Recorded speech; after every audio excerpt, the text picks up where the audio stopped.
मित्रों, जन्म शताब्दी पुस्तक माला 3 अपने ब्राह्मण एवं संत को जिंदा रखें। प्रवचन पंडित श्री राम शर्मा आचार्य आपको अपनी आवाज में पढ़कर सुनाता हूँ। आइए सुनते हैं। देवियों, भाइयों, आप में से अधिकांश व्यक्ति सोच रहे होंगे कि मैं यहाँ था परंतु व्याख्यान क्यों नहीं दिया। विशेष कारणवश व्याख्यान न दे सका। बेटे, मैं अपने जीवन भर प्रयोग करता रहा हूँ। कौन कौन से प्रयोग किए हैं? पहले ब्राह्मण बनने का प्रयोग किया कि ब्राह्मणत्व के क्या क्या चमत्कार हो सकते हैं। मैंने उसे अपने जीवन में धारण करके देखा और पाया कि इसमें सफलताएं भी हैं तथा चमत्कार भी हैं। ब्राह्मण जीवन किसे कहते हैं?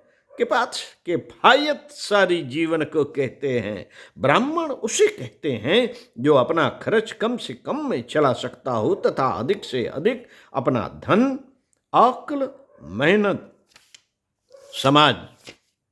समाज में लगा सकता है, जिससे उसके जीवन का लक्ष्य, समाज का लक्ष्य पूरा होता हो। जिस आदमी के पास कुछ बचता ही नहीं, वह समाज को क्या देगा? हमें यह कहना होगा कि अध्यात्मवादी बनने के लिए किफायत सारी बनना होगा, ब्राह्मण बनना होगा। हमने इसका प्रयोग किया है तथा लाभ पाया है। हमने अपना खाने पीने तथा रहने का ढंग ब्राह्मण का रखा। अपने जमीन के बाबत जो कुछ हमें मिला था उसे गायत्री तपोभूमि के लिए दान कर दिया। मैंने अपनी पत्नी से पेशवा ब्राह्मणों की उपमा देते हुए कहा कि आपको भी यह जीवन जीना चाहिए। पेशवा के राम टांक ने अपने गुरु की पत्नी के आदेश पर सब कुछ दे दिया था। उन्होंने भी अपने सारे गहने गायत्री तपोभूमि के लिए लगा दिए। पैसों की दृष्टि से हम खाली हाथ हो गए, परंतु शक्ति बहुत मिल गई। शक्ति बहुत मिल गई। मित्रों, धन की और बल की शक्ति नहीं होती। धन और बल की शक्ति नहीं होती, वह ब्राह्मणत्व की शक्ति होती है। यह मैं आपको यकीन दिला सकता हूं। मैं ब्राह्मण था और अब भी ब्राह्मण हूं। जो कुछ भी आप देख रहे हैं, यह ब्राह्मणत्व का चमत्कार है। इस दुनिया में मित्रों, एक ही बिरादरी रह गई है जिसका नाम बनिया है।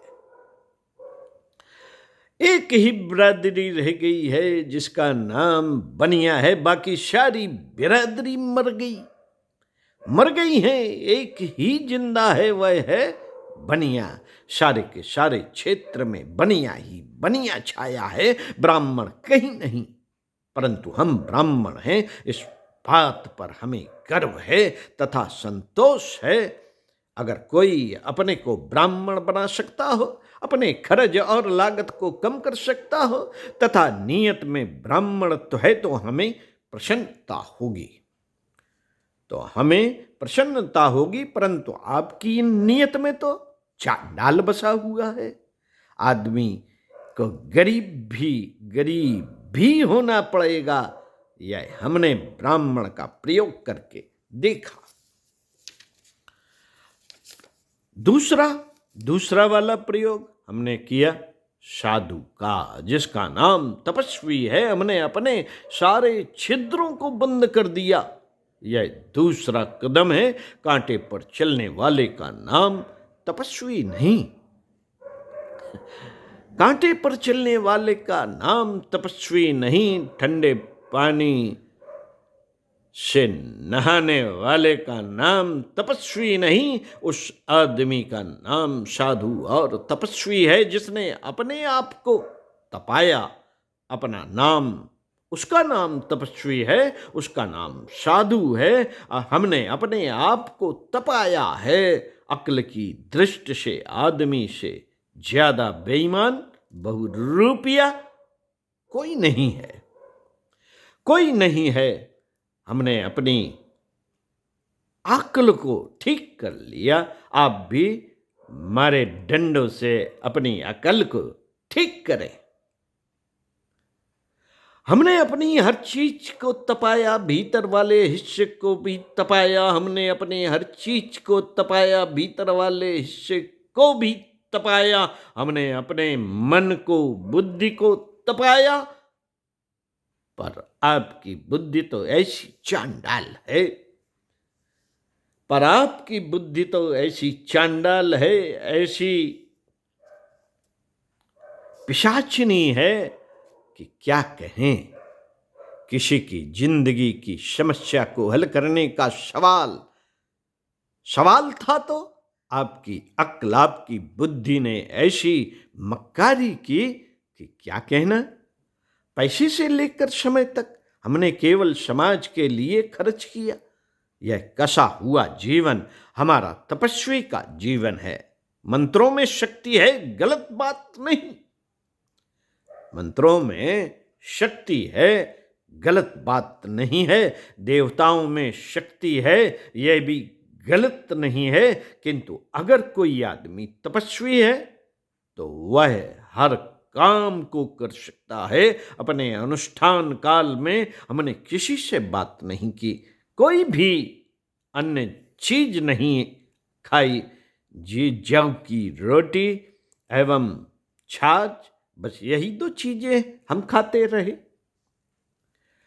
जैसे हमने अनुष्ठान खत्म किया, एक व्यक्ति आया जो नकली रेशम बनाते थे। नकली रेशम बनाते, उन्होंने कहा कि हम आपको गुरु बनाएंगे। उन्होंने ₹1.25 हमारे हाथ पर रखा। इस पर हमने सोचा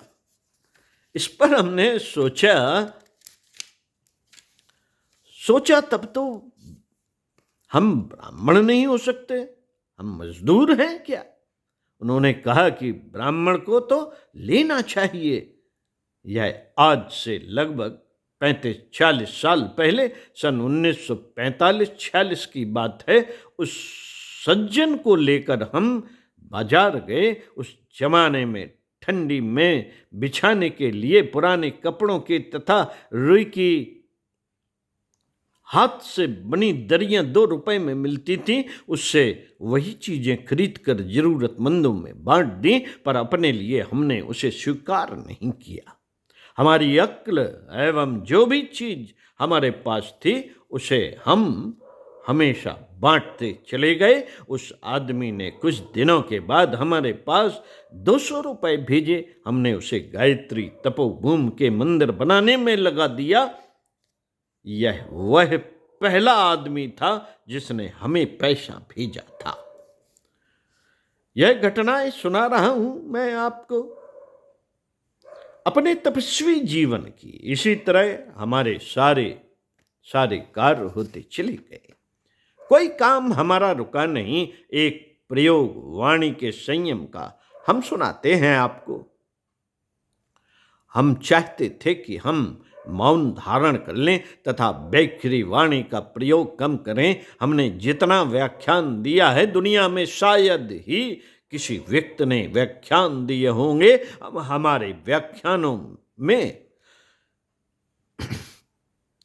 व्याख्यानों में लोगों के कायरकल्प हो गए, जैसे रामकृष्ण परमहंस के व्याख्यान से हुआ था। लेकिन जो लोग रीछ का तमाशा, रीछ का व्याख्यान सुनने आए, उनको कोई फायदा नहीं हुआ। जिन लोगों को हम व्याख्यान देते हैं उसे सूंघ कर जब देखते हैं, चक कर के देखते हैं कि आदमी कैसा है, घटिया है या वजनदार, तो वे हमें छोटे छोटे आदमी, घटिया आदमी दिखाई पड़ते हैं। हमें वजनदार आदमी दिखाई नहीं पड़ते। वजनदार आदमी माने सिद्धांतों के आदमी, सिद्धांतों को सुनने वाले, मानने वाले, उस पर चलने वाले सिद्धांतों को जीवन में उतारने वाले कोई नहीं दिखाई दिए, कोई नहीं दिखाई पड़ते। लोगों पर गुस्सा न करके अपने पर गुस्सा न करूं तो क्या करूं?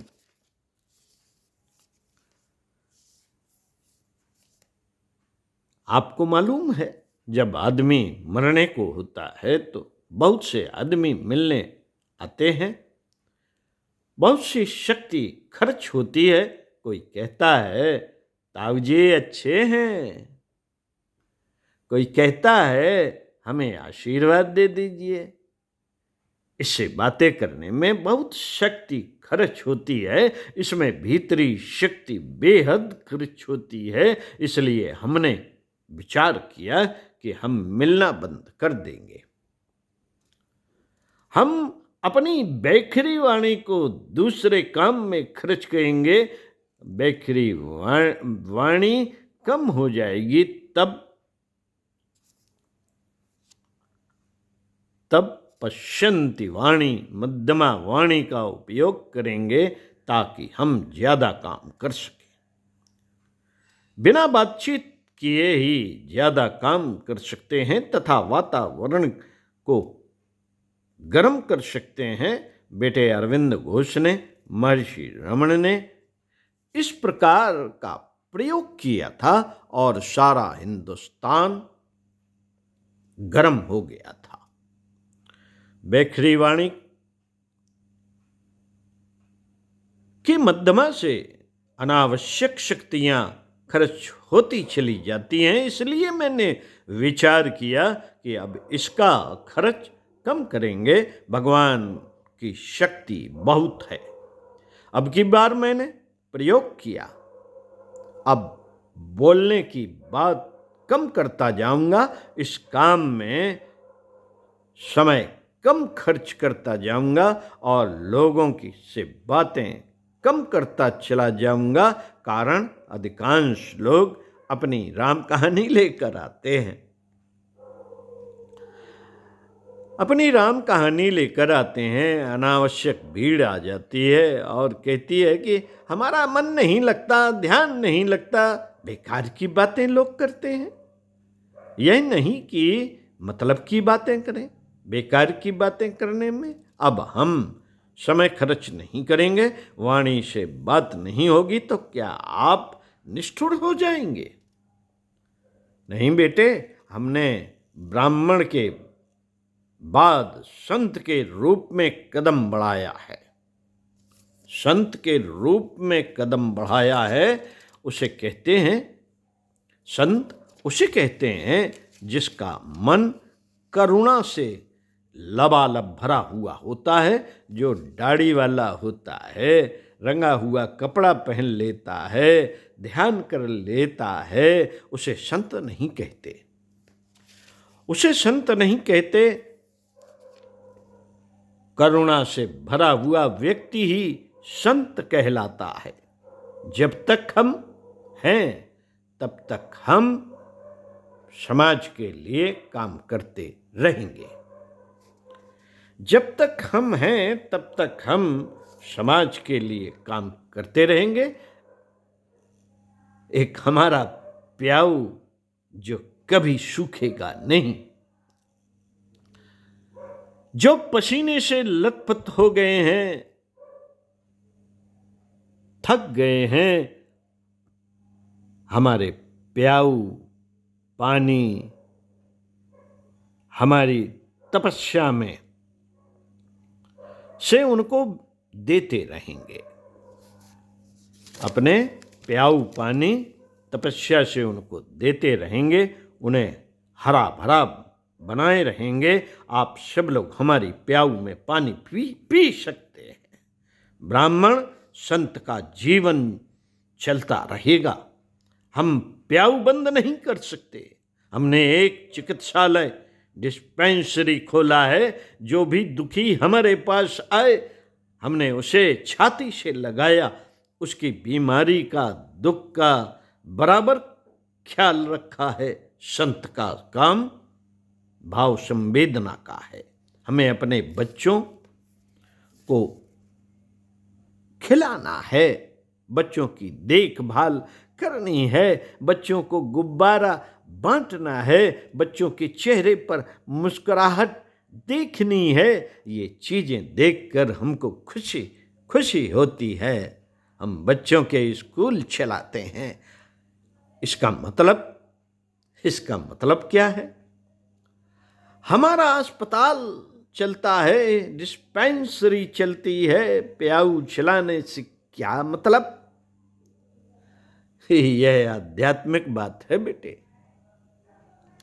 यह आध्यात्मिक बात है। यह संत की बातें हैं जो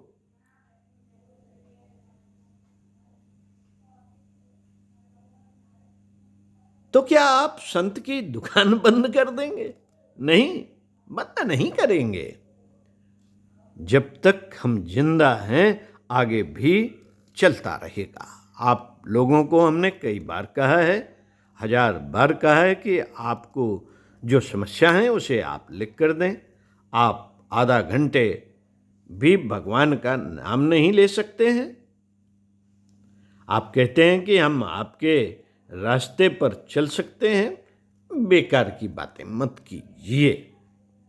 तराजू हमारे पास है, हम जानते हैं, हमारा भगवान जानता है कि आप क्या हैं। इसलिए हमने इस बार यह कहना शुरू कर दिया है कि आप हमारा समय नष्ट करने के बजाय लिख कर दे जाइए। आप लिख कर दे जाइए। आप लिख कर दे जाइए। आप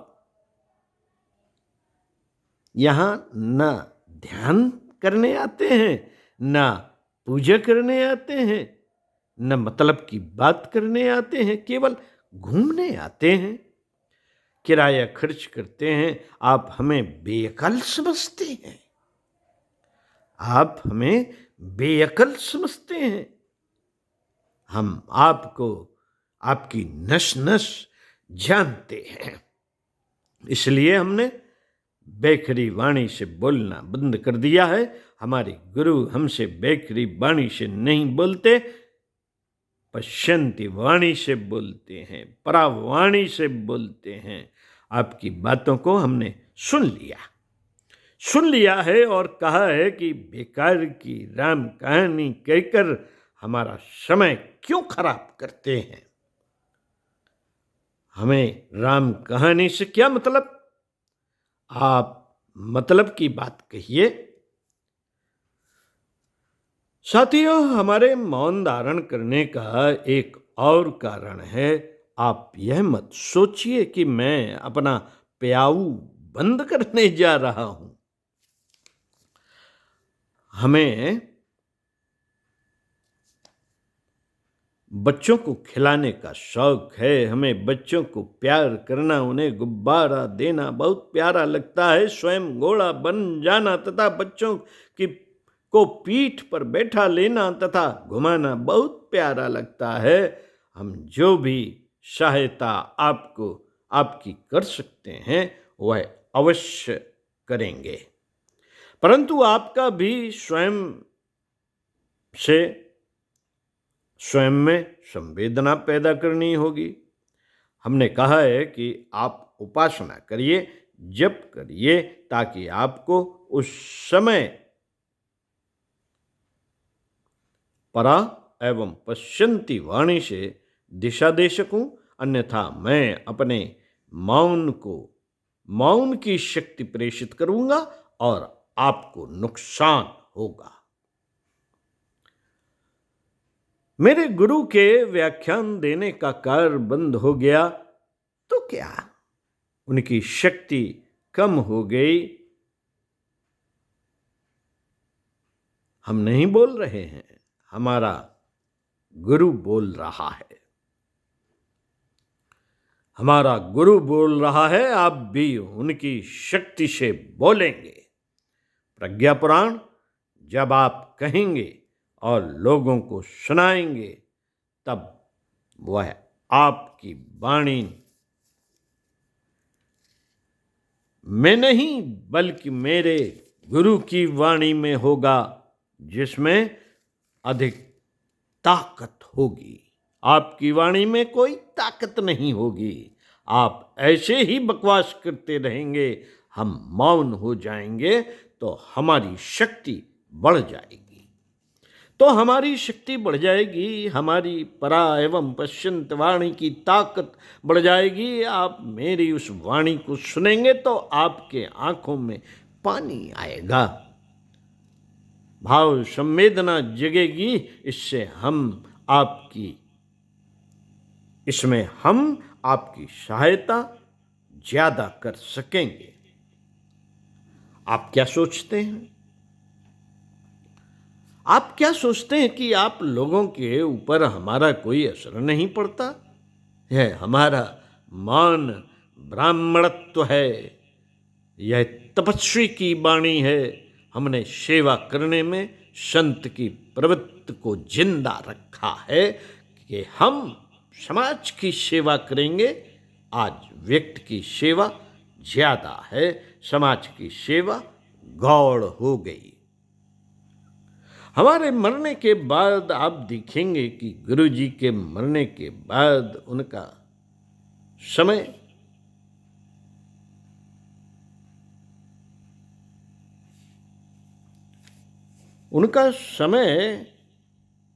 धन श्रम किया काम में खर्च हुआ है।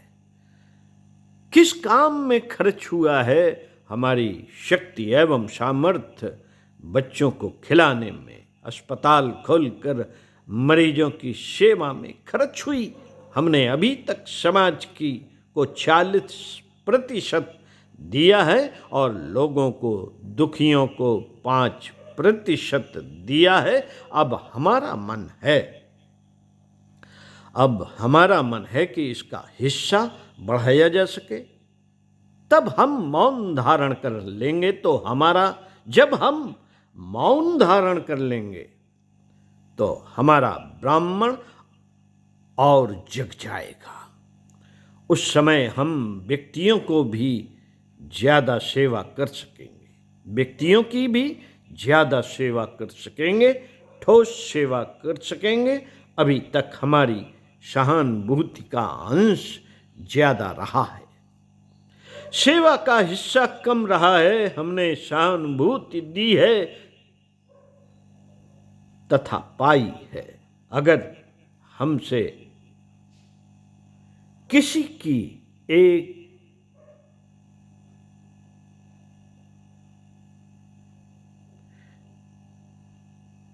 1 किलोग्राम सेवा की हो, अगर हमने किसी की 1 किलोग्राम सेवा की हो तो उसमें 500 ग्राम सहानुभूति थी, सहानुभूति है।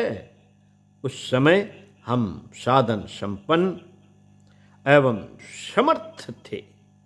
पर अगले दिनों जब जीवात्मा को हम और ऊपर उठा लेंगे तब हम अधिक सेवा कर सकेंगे।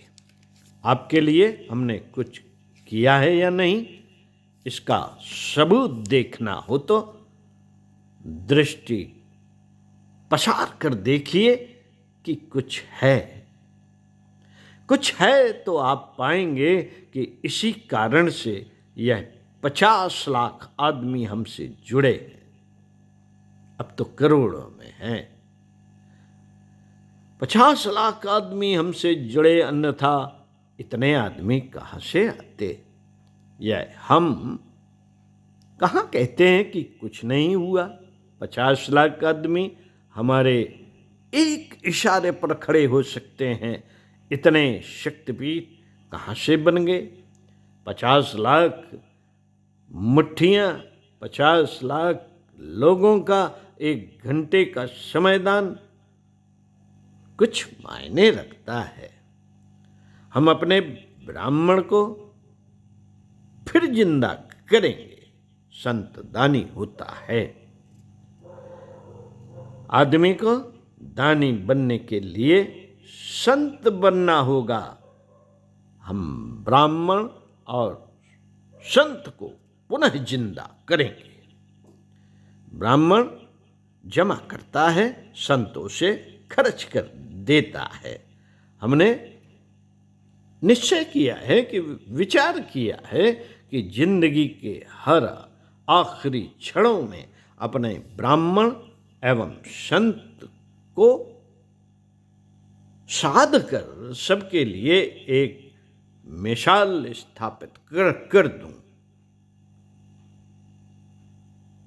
पंडित श्री राम शर्मा आचार्य पढ़ेंगे इसी पुस्तक को अगले वीडियो में। तो सुनते रहिए कुछ अच्छा और पढ़ते रहिए कुछ अच्छा।